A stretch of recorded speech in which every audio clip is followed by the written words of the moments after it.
Hey guys, Ralph here. Welcome to True Power Trumpet Fitness on this terrific Tuesday here in Connecticut. Life's good, campers. Life is good. Anyway, you saw the thumbnail. Let's get right to it, man. What a wonderful world. Life's good. What a wonderful world. And we're going to talk about the very, very unique relationship between our guy, Louis Armstrong. Guys, $10. Our December book of the month, you can have it today. Anyway,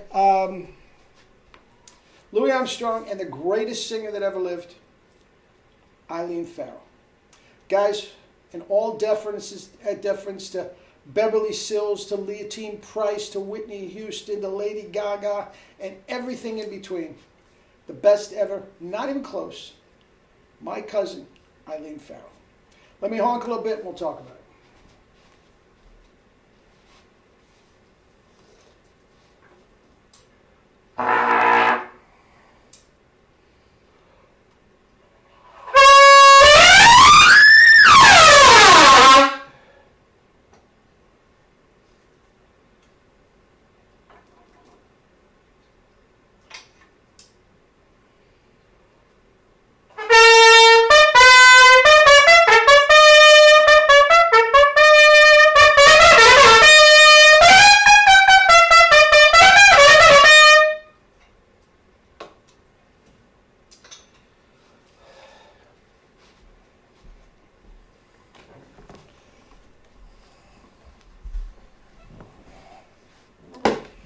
Anyway, now,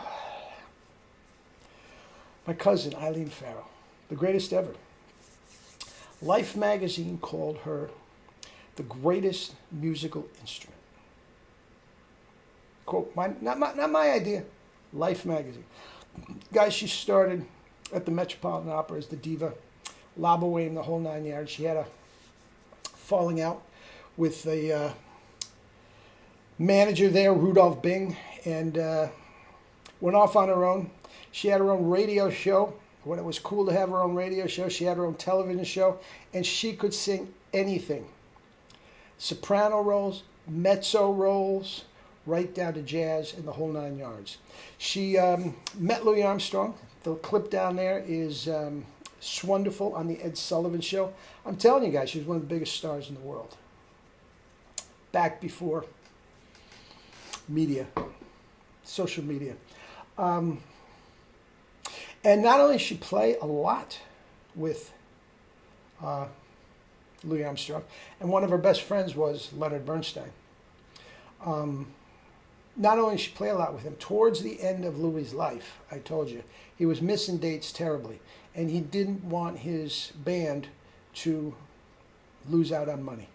Okay? So instead of canceling, he would have Eileen sub for him, okay? And if you look at the band behind the Ed Sullivan Show, she wouldn't come in with her own accompanist and sing Broadway show tunes, which she could do. She didn't do that. She sang Louis' sets. It's wonderful. What key, boys? Let's start there. All right. She was an absolute singing genius, and I talked with her hours, with my father, who was also a singer and a trumpet player, on tone production. Just grilled her, man. I got the greatest singer in the world here. Blow your hair back, man. I'm picking your brain. And she was more than happy to reciprocate. She loved the topic. At the end of the day, she was one of the naturals that really couldn't tell you too much about what she was doing. But here were her three things. And I talked with some of her students from Indiana University down the road, and she swore by the three things: the lips, the tongue, the lips, the teeth, and the tip of the tongue. Now, if you listen to her sing, you talk about compression.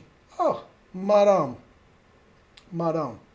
And actually, it's interesting because she spent her life pretty much overweight, as was sort of the tradition in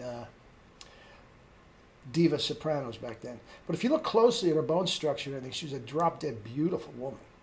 beautiful woman. But anyway, she was very, very good friends and colleagues with Louis Armstrong. And she told me that the first time she ever worked with him, they were together for a sound check in the afternoon. Before the gig, I forgot what it was. And she said she was scared to death. Louis couldn't play a note. Louis couldn't play a note. And it seemed like nobody cared. Testing, 1, 2, 3. He couldn't play a note. He had trouble focusing. Come downbeat, he was killing it. He was killing it. He was Louis Armstrong. Swollen lips. Swollen lips. But anyway, the two of them together were dynamite. Absolute dynamite. Now, if you listen to this Swonderful, she also did some scat singing, okay, which she didn't like to do. I mean, she could. You'll listen to it. She was terrific at it, okay? But when you're on, she says, when you're on the same stage with Louis Armstrong, these are her words, Louis Armstrong and Ella Fitzgerald, I'm going to improvise? She said, no, I'm not. No, I'm not. I could do it, but I didn't feel like now, remember, her standards are up here. Her scat singing was maybe down here. She felt a little uncomfortable with it.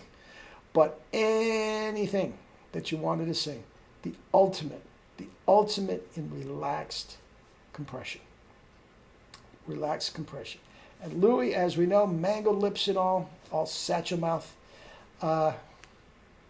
Maybe the first screech trumpet player. High Fs all night long. Geniuses. Geniuses. So anyway, guys, I have dozens, well over 24, dozens of these old Book of the Month. And I'm going to start doing more. I've neglected it terribly. I'm going to start doing it more. But, yeah, that's it. So I know I get new subscribers all the time, and that's wonderful. We're inching towards 2,000 subscribers, which is wonderful. And, guys, I got a lot of stuff here. A lot of stuff here that you'll get a kick out of. For $10, it's with you your whole life. Not only that, I know a lot of you teach, okay?